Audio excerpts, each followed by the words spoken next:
Good morning and welcome to Three Questions With. I'm my buddy Tom Howard with us from Sporting Strategies, the Merrimack Valley. Good morning, Tom. Good morning, Kevin. So, Tom, let's just jump right in. What does Supporting Strategies do for those who aren't familiar with it? So what we do is we help the business owner really achieve what they want out of their business by taking over that financial operations aspect.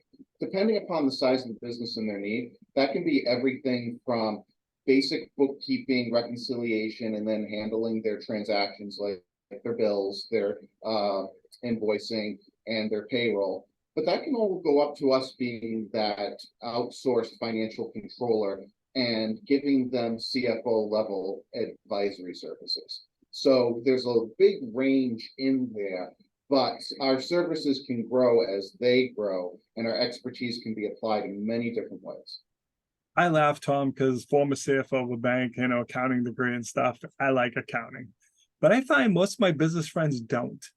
And I'm like, Tom, that's dangerous because you're putting off doing your books. It's like, well, it's the end of the year. I should probably, I'm like, no, Tom, it's way too late, especially if you're in a variable cost business. If you're not aware of the cost rising and you don't adjust your pricing accordingly, that could really have a negative impact. So waiting to do it every 6 months is probably a horrible idea.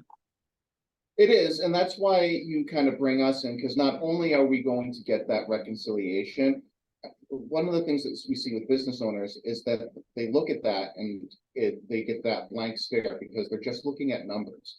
We help translate that data to give them reporting that they can actually understand and act on. Like you said, here's what this job is costing you because this is what your material costs are. This is what your labor costs are.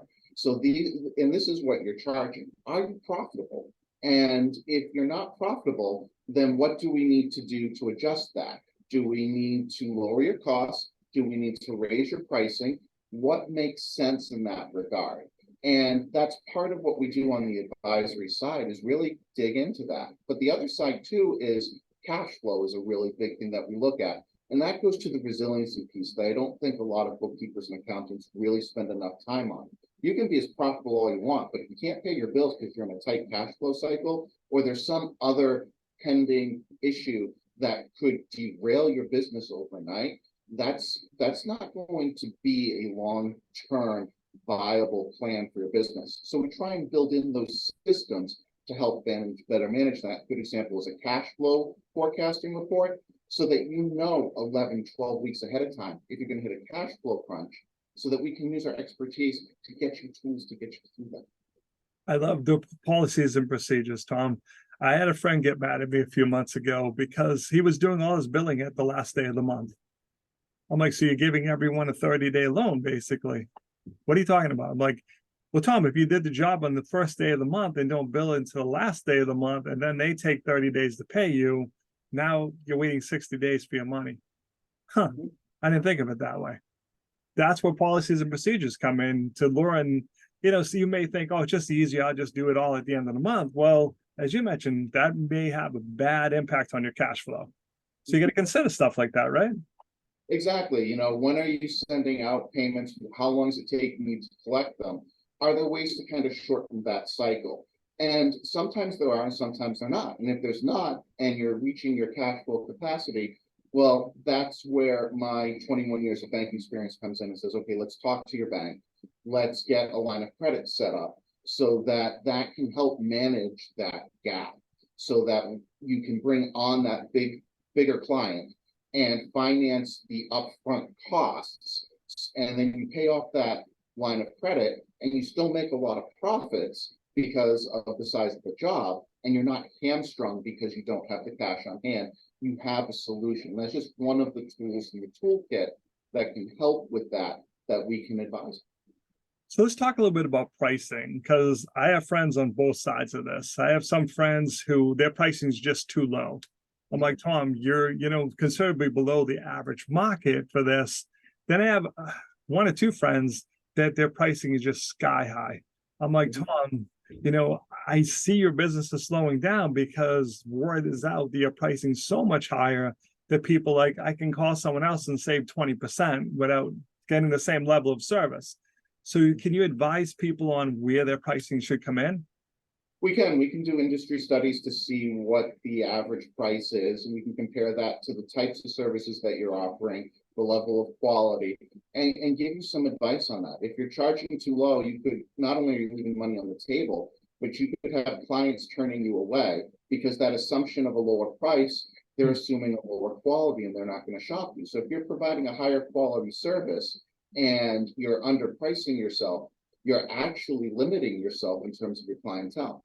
On the other side, if you're in a very competitive industry and everyone's offering a level of service that you're offering, but you're 20 or 30% higher, well, why be 20 or 30% higher? And does it make sense to cut back on that level of profitability to get more revenue in? And will you make more money? And do you have the capacity for that?